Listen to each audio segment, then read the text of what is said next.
ہے بھائی میری کچھ غلطی ہوئی ہے، ورنہ اللہ غلط نہیں کر سکتا کسی کے ساتھ. فنادا فی الظلمات، قرآن کہہ رہا ہے اندھیروں میں پکارا. ایک تو مچھلی کے پیٹ کا اندھیرا، ایک سمندر کی تہ کا اندھیرا، اور ایک رات کا اندھیرا. یہ رات کو واقعہ ہوا ہے، کتنا خوف ہوگا. ابھی آپ کو سمجھ میں نہیں آ رہا، کبھی سمندر میں رات کو سفر کریں، پھر آپ کے اچھوں کو بھی سمجھ میں آئے گا کیا حالت ہوتی. فی الظلمات لا الہ الا انت، کہ اللہ تیرے سوا کوئی عبادت کے لائق نہیں. سبحانک، تو ہر عیب سے پاک ہے، تو ظلم نہیں کرتا. انی کنت من الظالمین، میں ہی ظالم ہوں. غلطی کس کی ہے؟ میری. قرآن کہہ رہے ہم نے مچھلی کو حکم دیا اگل دے بھائی کنارے پہ لے جا کے اس کو. بس یہی دکھانا تھا ہم نے. اور پھر اللہ نے کیا کیا، جب مچھلی نے کنارے پہ اگلا ہے تو سمندر کے کنارے پہ تو کچھ بھی نہیں ہوتا، وہاں اللہ نے اپنی قدرت سے فوراً درخت پیدا کر دیا، چھاؤں پیدا کر دی، اور پھر ان کو حکم دیا واپس جاؤ اپنی قوم کے پاس. ہم نے اس قوم سے عذاب کو ختم کر دیا ہے. تو یونس علیہ السلام کے ساتھ جو یہ معاملہ تھا، اس کو قرآن تو اس انداز سے بیان کر رہا ہے، لیکن جو اللہ کے کلام کے مزاج سے واقف ہے نا، ان کو پتہ ہے یہ اللہ کا انداز ہے بات کرنے کا. حقیقت میں یہ سزا نہیں تھی، بلکہ ان کے درجے کو اور زیادہ بلند کرنا، رہتی دنیا تک لوگوں کو بتانا کہ اللہ کے اپنے محبوب بندوں کے ساتھ معاملات کیا ہوتے ہیں. تو دیکھو ایک بات خوب یاد رکھو، ہم نے شریعت پہ چلنا ہے اور موت تک چلتے رہنا ہے. جو بھی ہو جائے، جیسا غلط ہو اچھا ہو، یہ ہمارا ہیڈک نہیں ہے، یہ مسئلہ اللہ کا ہے. سمجھتے ہو؟ اور آپ نے اپنے لحاظ سے شریعت کے حکم پر عمل کیا، بعد میں پتہ چلا حکم ایسا نہیں بلکہ ویسے ہے، ٹینشن لینے کی ضرورت نہیں ہے. بھائی ہم تو اسی کے مکلف ہیں. جیسے یونس علیہ السلام اس وقت یہ سمجھ رہے تھے کہ مجھے یہاں سے بھاگ جانا چاہیے، بھئی عذاب آئے گا تو میں بھی پس جاؤں گا، تو اپنے لحاظ سے بالکل ٹھیک کیا. اللہ نے سزا دی اور سمجھایا کہ بھاگنا نہیں چاہیے تھا. انہوں نے کہا اللہ میں توبہ کرتا ہوں. اب یہ نہیں کہ اسی غم کو لے کے بیٹھے میں بھاگا کیوں تھا، کاش میں نہ جاتا، کاش میں یہ نہ ہوتا. نہ یہ کاش واش کے لفظ نہیں. علماء کہتے ہیں اگر آپ سے غلطی بھی ہو جائے، جب توبہ کر لی نا، اس غلطی کو ہمیشہ سے اپنی ڈکشنری سے نکال دو. پھر یہ پاگلوں کی طرح سوچنا کاش یہ نہ کرتا، ہائے ہائے یہ نہ کرتا، یہ پاگل اور وہمی ہونے کی علامت. غلط ہو صحیح ہو، جو آپ کی سمجھ میں آ رہا تھا آپ نے اس وقت کیا. غزوہ احد میں دیکھو نا 70 حضرات شہید ہو گئے. تو یہ نہیں کہ صحابہ بیٹھ کے بار بار یہ سوچ کاش ہم مدینہ سے باہر نہ نکلتے، کاش مدینہ کے اندر رہتے، اس نے یہ بولا تھا، انہوں نے بولا تھا مدینہ سے باہر جاؤ، انہوں نے مروایا ہے، اس نے یوں کروایا ہے، یہ کروایا.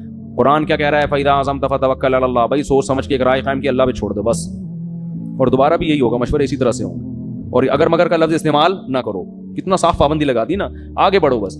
تو اس میں نقصان ہو فائدہ ہو، کیونکہ اصل آخرت ہے، آخرت میں اللہ نوازے گا آپ کو. تو یونس علیہ السلام کو دوبارہ اللہ نے بھیجا. پھر اللہ نے حضرت زکریا کا واقعہ بیان کیا. وہ بھی غم میں مبتلا تھے. وہ غم کیا تھا؟ اولاد نہیں تھی، پریشان تھے، ساری زندگی دعائیں مانگتے مانگتے مانگتے گزر گئی، مگر اولاد نہیں ہوئی. بالآخر بوڑھے ہو گئے اور بالوں میں بھڑکنے والی سفیدی آ گئی. ایسی سفیدی جو بالکل بال بھڑک رہے ہوتے ہیں نا، سفیدی سے چمک رہے ہوتے ہیں، ایسی سفیدی. بیوی بانجھ بھی تھی اور اب بوڑھی بھی ہو گئی. جوان عورت اگر بانجھ نہ ہو، بوڑھی ہونے کے بعد تو ویسے ہی اولاد کا امکان ختم. اور اگر پہلے سے بانجھ بھی ہو اور پھر بوڑھی بھی ہو جائے، اب تو کوئی چانس ہی نہیں ہے. لیکن دعائیں اللہ سے مسلسل مانگ رہے ہیں. تو اللہ نے کیا فرمایا؟ اذ نادا ربہ، زکریا کو یاد کرو، انہوں نے اپنے رب کو پکارا، رب لا تذرنی فردن، اے اللہ مجھے تنہا مت چھوڑ. حالانکہ آپ کے تو ہزاروں شاگرد تھے، اولاد مانگ رہے ہیں اللہ سے. وانت خیر الوارثین، اے اللہ تو سب سے بہتر وارث ہے. فاستجبنا لہ، اللہ فرماتے ہم نے ان کی دعا کو قبول کیا. ووہبنا لہ یحییٰ، ہم نے گفٹ میں ان کو یحییٰ عطا کیے. پہلے ہی اللہ نے نام بھی بتا دیا. وَأَصْلَحْنَا لَهُ زَوْجًا، ان کی زوجہ کو بھی تندرست کر دیا، اولاد کے قابل بنا دیا. کیوں یہ عجیب کام کیوں کیا؟ اس لیے كَانُوا يُسَارِعُونَ فِي الْخَيْرَاتِ، فرمایا یہ خاندان ایسا تھا کہ یہ نیکی کے کاموں میں ایک دوسرے سے آگے بڑھنے کی فکر میں لگے رہتے تھے. انداز دیکھو قرآن کا. ہمارے خاندانوں میں کیا ہے؟ پیسہ کمانے میں ایک دوسرے سے اسپیڈ، ہر آدمی کوشش کر رہا ہے میری اسپیڈ اس سے کیا ہو جائے، صحت میں میری اسپیڈ اس سے زیادہ. جم میں جب جاتے ہیں تو ایک دوسرے کے ڈولے دیکھ کے کہتے ہیں کہ میرے اس سے، وہ جو ٹریننگ دینے والا ہوتا ہے اس سے کہتے ہیں، اشارہ کر کہتے ہیں اس سے ڈبل ہونا چاہوں، ڈبل 1-2 مہینے بعد مجھے اسے ڈبل کر دو. کسی کی فٹنس دیکھ کے کہتے ہیں کہ اس کی کمر نظر تو آ رہی ہے، میری ایسی ہونی چاہیے کہ CID والے بھی تلاش کریں تو ان کو نہ ملے. تو ہم فٹنس میں، صحت میں، دولت میں، ان میں کیا کر رہے ہیں؟ آگے. اگر یہ اللہ کے لیے ہو تو پھر تو ٹھیک ہے، لیکن اللہ کے لیے ہے نہیں نا، مسئلہ تو عیاشی کے لیے. تو اللہ فرماتے ہیں زکریا، ان کی زوجہ اور یہ جو خاندان تھا، یہ نیکیوں میں، خیر کے کاموں میں ایک دوسرے سے آگے بڑھنے کی کوشش کرتے رہتے. حضرت شیخ الحدیث مولانا زکریا رحمۃ اللہ علیہ نے اپنی آپ بیتی میں لکھا ہے کہ ہمارے گھر میں اتنی عبادت کا ماحول ہے کہ ہماری بیٹیاں بہویں تلاوت میں ایک دوسرے سے مقابلہ کر رہی ہوتی ہیں، رمضان میں تہجد میں ایک دوسرے سے مقابلہ ہوتا ہے. تو یہ جب تک یہ سوچ پیدا نہیں ہوتی نا، انسان کوئی کارنامہ سر انجام نہیں دیتا. ہمیں یاد ہے جب جاگنے کی راتیں آتی تھیں، ہم چھوٹے بچے تھے تو مسجدوں میں ہمارے مقابلے ہوتے تھے، کتنی رکعتیں کون پڑھے گا. ابے اس نے 50 پڑھ لی، ہم کہتے ہیں ابے ہم 100 پڑھ کے دکھائیں گے. اب یہ مقابلے بھی گھروں میں بھی، یہ مقابلے ختم. اب اسکور کون پب جی میں زیادہ بنا رہا ہے، اب مقابلے اس میں ہو رہے ہیں. تو آج بھی الحمدللہ ایسے علماء موجود ہیں جن کے گھروں میں تلاوت کا معمول اور عبادت کا معمول.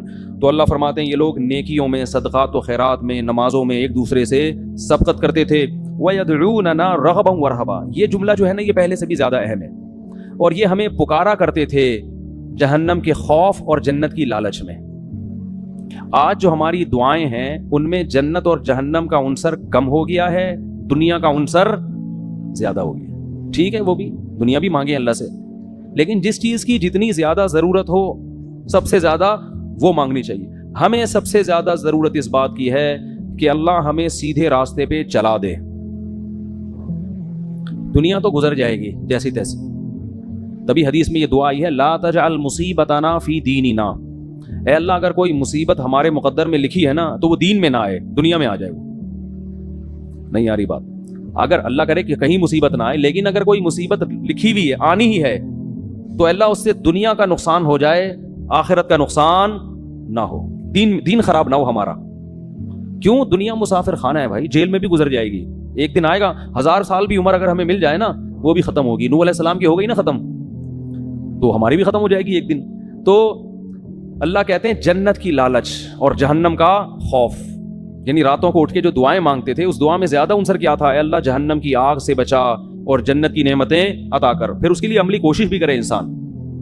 پھر اللہ نے حضرت مریم کا تذکرہ کیا کہ کیسے پاک دامن تھیں.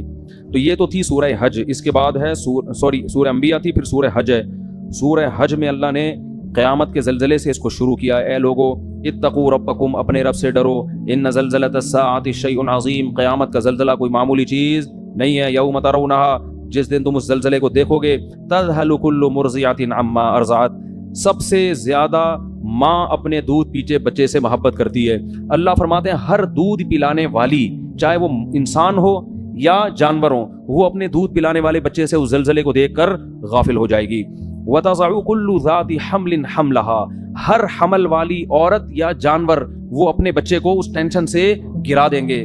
وَتَرَى النَّاسَ سُكَارَىٰ، اور تم اس منظر میں اگر لوگوں کو دیکھو گے تو ایسا لگے گا یہ نشے میں ہیں.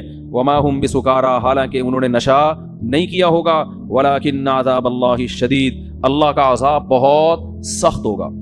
وَمِنَ النَّاسِ، آگے اللہ نے فرمایا یا ایھا الناس ان کنتم فی ریب من البعث، اے لوگو اگر تمہیں قیامت کے زلزلے اور اس کے بعد مرنا اور پھر مٹی ہو کے دوبارہ زندہ ہونے پر یقین نہیں ہے، تم یہ کہتے ہو کہ یہ خدا یہ کام کیسے کرے گا. فَإِنَّا خَلَقْنَاكُم مِّن تُرَابٍ، تو دیکھو ہم نے تمہیں مٹی سے بنایا ہے سب سے پہلے.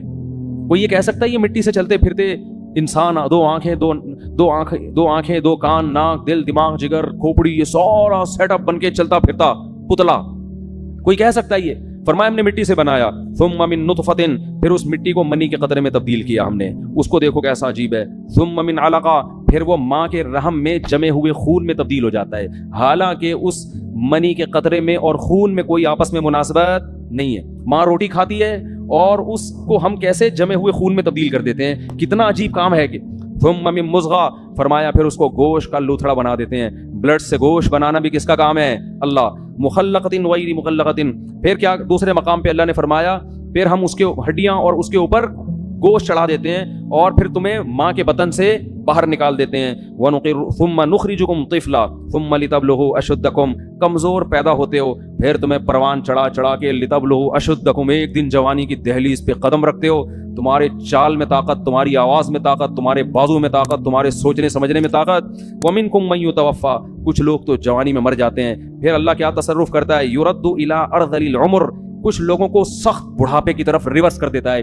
لکی لا یعلم من بعد علم شیئا، سب کچھ جانتے پوچھتے ہوئے بھی احمق اور بے وقوف بن جاتا ہے. وہ ایسا دماغ اللہ اس کا معاف کر دیتے ہیں. فرمایا کہ یہ اگر تمہیں شک ہے تو خدا کی قدرت کے یہ نمونے تم اپنی آنکھوں سے صبح و شام دیکھ رہے ہو, تو وہ خدا مٹی ہونے کے بعد دوبارہ زندہ کیوں نہیں کر سکتا؟ اللہ کہتے ہیں ایک اور دلیل ہم دیتے ہیں, وَتَرَى الْأَرْضَ حَامِدَةً, زمین کو دیکھو کیسے مرجھائی ہوئی پڑی ہوئی ہوتی ہے, کھود کے دیکھو کہ مٹی گوبر کے علاوہ کچھ بھی نہیں ملے گا. کوئی کہہ سکتا ہے اس میں پانی ڈالو تو یہ سب کچھ اگے گا؟ کچھ ہے ہی نہیں, نہ اس میں خربوزہ ہے, نہ تربوز ہے, نہ انار ہے, نہ انگور ہے, کچھ بھی نہیں نظر آئے گا اس میں تمہیں.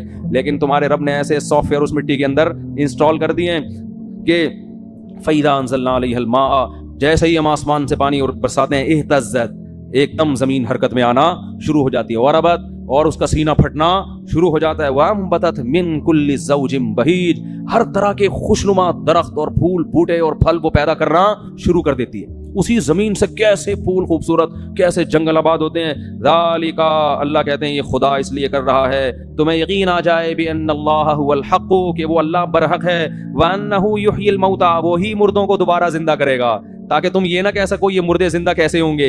یہ اللہ اس لیے کر رہا ہے, بتائے گا جو یہ کر سکتا ہے, جو مٹی سے خربوزے, انار, انگور, انار پیدا کر سکتا ہے, وہ مٹی کو ریورس کر کے تمہیں دوبارہ انسان کیوں نہیں بنا سکتا. وَأَنَّهُ عَلَى كُلِّ شَيْءٍ قَدِيرٌ, اور تمہیں یقین آ جائے کہ اللہ ہر چیز پر قدرت رکھتا ہے. وَأَنَّ السَّاعَةَ آتِيَةٌ لَا رَيْبَ فِيهَا, تمہیں پتہ چل جائے کہ قیامت ایک دن آئے گی اور اس کے آنے میں کوئی شک نہیں ہے. وَأَنَّ اللَّهَ يَبْعَثُ مَن فِي الْقُبُورِ, اور جو قبروں کے اندر دفن ہیں, لوگ پڑے ہوئے ہیں, اللہ ان کو ایک دن اکھاڑ کے اپنے سامنے کھڑا کر دے گا.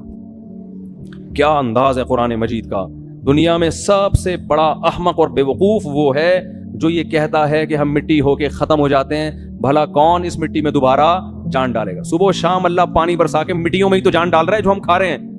یہ انار مٹی ہی تو ہے جو آپ کھاتے ہو, یہ کھجور مٹی ہی تو ہے جو ہم کھاتے ہیں, یہ روٹی مٹی ہی تو ہے جو ہم کھاتے ہیں, گوشت مٹی ہی تو ہے جو جانور نے کھایا اور اس سے گوشت بنا, دودھ مٹی ہی تو ہے, یہ سارے, اور ہم بھی تو مٹی ہیں.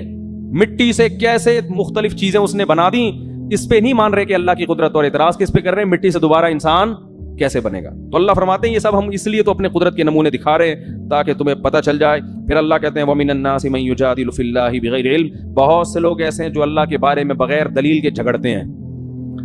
کیا جھگڑنا؟ وہی اللہ کہہ رہے ہیں زندہ کروں گا اور یہ کہتے ہیں نہیں ہوگا. فرماتے ہیں ان کا انداز کیا ہوتا ہے, ثانی عطفہ, جب ان کے سامنے اللہ کی آیات تلاوت کی جاتی ہیں کہ تم زندہ ہوگے, تمہیں حساب دینا ہے, تو یہ اپنے پہلو کو موڑ لیتے ہیں وہاں سے. چلو یار کوئی اور بات کرو, یہ کیا قصے کہانیاں لے کے بیٹھ گئے.